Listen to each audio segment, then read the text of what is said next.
राम ज्ञान चैनल में एक बार फिर आपका स्वागत है। आज हम आपको कहानी सुनाएंगे कि एक बार मैं पानी भरने गया था। पानी का क्यारा था।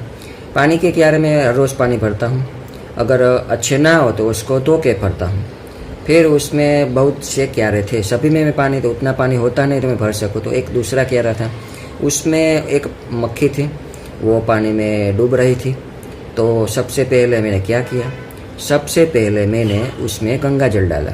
गंगा जल डालने से अगर मैं थोड़ा भी लेट होता तो गंगा जल के बिना जो मक्खी की मृत्यु होती तो उसकी मृत्यु वो कुदरती होती, यानी कि जैसा कर्म था वैसा उसने पाया, वहाँ पे उसकी मृत्यु हो गई और यमराज उसको ले गए। लेकिन इस बार ईश्वर ने हमें भेजा था, यानी कि माध्यम को। आप भी माध्यम बन सकते हैं। जैसे कि मैंने वहाँ पे गंगा जल डाला, पानी शुद्ध हो गया। उस पानी में वो मक्खी डूब रही थी, लेकिन गंगा जल से वो पवित्र हो गई। जैसे गंगा जल से बोला जाता है कि इंसानों के या सभी जीवों के पाप धुल जाते हैं, ऐसे ही गंगा जल आज उनके जीव के पास पहुंचा। अब आप ही सोचिए कि किसी अबोल जीव वो गंगा जल कैसे पा सकते हैं। उतने उसके पुण्य कर्म ही नहीं कि वो गंगा जल पा सके। हम इंसान हैं तो कुछ भी कर सकते हैं, कहीं से भी गंगा जल ला सकते हैं, पी सकते हैं, नहा सकते हैं, कुछ भी कर सकते हैं। लेकिन उन जीवों को वो नहीं मिलता सिवाय ईश्वर की कृपा के। तो उस वक्त मैं वहाँ पे था, जो ईश्वर ने भेजा होगा, उनके पाप कर्म कम हो गए होंगे और अभी उसको मुक्ति की समय आ चुका होगा। तो मैंने उस पानी में गंगा जल डाला। उस मक्खी ने उस गंगा जल पानी में वो मर ही रही थी, मैंने देखा था। अगर उस समय भी वो मर जाती तो भी उसकी गति कुछ और होती। और मैंने ऐसा नहीं किया। मैंने वो बीच में लकड़ी थी, उसको उठाया, फिर उन मक्खी के पास रख दिया और वो मक्खी उस पर चढ़ गई और फिर उसको नीचे रख दिया तो मक्खी वहाँ से चली गई। अभी इस घटना में क्या हुआ, कोई भी दूसरा व्यक्ति होता तो वो मक्खी मर जाती कुदरती अपने तरीके से। जहाँ उसका मृत्यु लिखा था वहाँ उसका मृत्यु हो गया। और यहाँ पे आपने क्या देखा कि उस मक्खी के मृत्यु के समय उसने गंगा जल पा लिया। ऐसे तो शास्त्रों में भी कहा गया है कि मरते मनुष्य अगर गंगा जल का उस समय सेवन कर जाए तो उसकी मुक्ति मिल जाती है।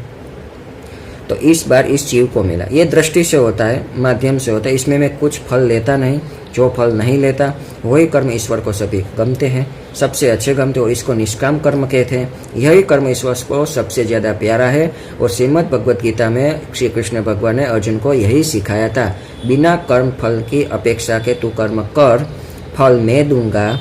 और बिना फल की आशा के किया गया कर्म निष्काम कर्म होता है और वही मोक्ष की दिशा में आपको ले जाता है।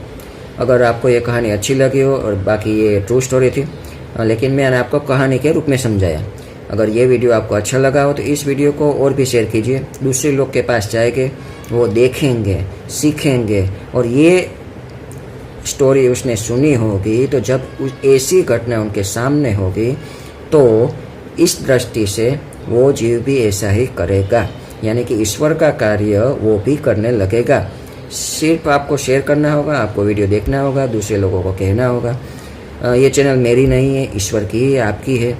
जितनी हम आगे ले जाएंगे उतने इन जीवों को सीखेंगे और वो सिखाएंगे, सीखेंगे और करेंगे, और उनकी गति अच्छी होने वाली है। हम तो इसमें से कुछ लेते ही नहीं, कोई भी फल नहीं लेते।